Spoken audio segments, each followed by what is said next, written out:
پھر اسی طرح یہ ہے کہ رؤیت ہلال جو ہے اس میں اگر ایک شخص کی گواہی موجود ہے تو بھی روزہ رکھا جائے گا. حضرت عبداللہ بن عمر کا بیان ہے کہ لوگ اکٹھے ہو کر رمضان کا چاند دیکھنے کی کوشش کر رہے تھے، پس میں نے آ کر رسول اللہ صلی اللہ علیہ وسلم کو خبر دی کہ میں نے چاند دیکھ لیا ہے. اس پر حضور نے روزہ رکھنے کا فیصلہ فرما دیا اور لوگوں کو حکم دیا کہ وہ رمضان کے روزے رکھنے شروع کر دیں. ضروری نہیں ہے کہ کوئی بہت بڑی کمیٹی بیٹھے اور پھر وہ فیصلہ کرے یا بہت ساری اس میں گواہیاں جمع ہوں.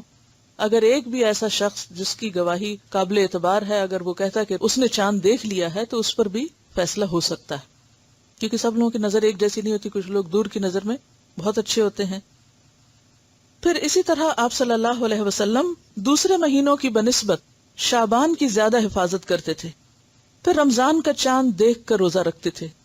اگر مطلع صاف نہ ہونے کی وجہ سے چاند نظر نہ آتا تو شعبان کے 30 دن پورے کر کے روزہ رکھتے تھے، اور یہ ابو داؤد کی روایت ہے. اب آپ اپنی اصل کتاب پر آ جائیے. پھر اسی طرح ہم یہ دیکھتے ہیں کہ رمضان کی پہلی تاریخ کے چاند کے بظاہر چھوٹا یا بڑا ہونے سے شک میں نہیں پڑنا چاہیے. بعض لوگ اس پر بھی بہت حجت بازی کرتے ہیں نا کہ چاند اتنا بڑا نظر آ رہا ہے اور وہ کیا ہے، پہلی کا نہیں ہو سکتا، یہ دوسری کا ہوگا. اور اس کے بڑا یا چھوٹا نظر آنے کی وجہ بعض اوقات یہ نہیں ہوتی کہ وہ پہلی یا دوسری کا ہے، اس میں مطلع کا فرق ہو جاتا ہے. اب دیکھیں کہ چاند نظر آنے کا جو وقت ہوتا ہے وہ بہت تھوڑا ہوتا ہے، یعنی مغرب کے آس پاس تھوڑا سا پہلے نظر آئے گا، تھوڑا سا بعد، اور فوراً غروب ہو جائے گا. اب اس میں آپ دیکھیے کہ جب راتیں لمبی ہونے لگ جائیں اور رات جلدی شروع ہو جائے اور دن چھوٹے ہونے کی طرف، جیسے آج کل سپٹمبر اور اکتوبر ہے، تو اس میں امکان اس بات کا ہوتا ہے کہ وہ پہلے سے ہی طلوع ہو کر غروب ہو گیا، اس سے پہلے کہ آپ کی مغرب کا ٹائم ہوتا وہ آلریڈی گون، اور آپ اس کو پھر دیکھ نہیں سکے. پھر یہ ہے کہ اس کے بارے میں حدیث ہے، مسلم کی روایت ہے. حضرت ابو البختری کہتے ہیں ہم عمرے کے لیے مدینہ سے روانہ ہوئے. جب نخلا کے مقام پر پہنچے تو سب نے نیا چاند دیکھا.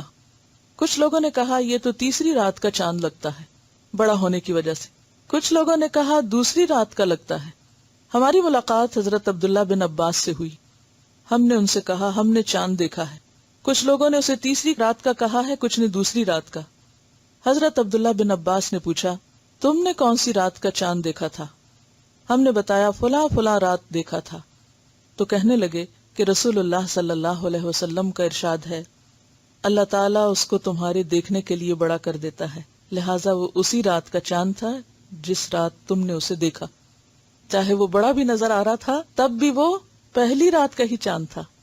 ٹھیک ہے. نیا چاند دیکھنے پر یہ دعا پڑھنی چاہیے، اللہم اہللہ، اور ایک اور روایت میں آتا اہلہ، اللہم اہللہ علینا بالیمن والایمان والسلامت والاسلام ربی وربک اللہ. کیا معنی ہے اس دعا کا؟ کہ الہی ہم پر یہ چاند امن، ایمان، سلامتی اور اسلام کے ساتھ طلوع فرما.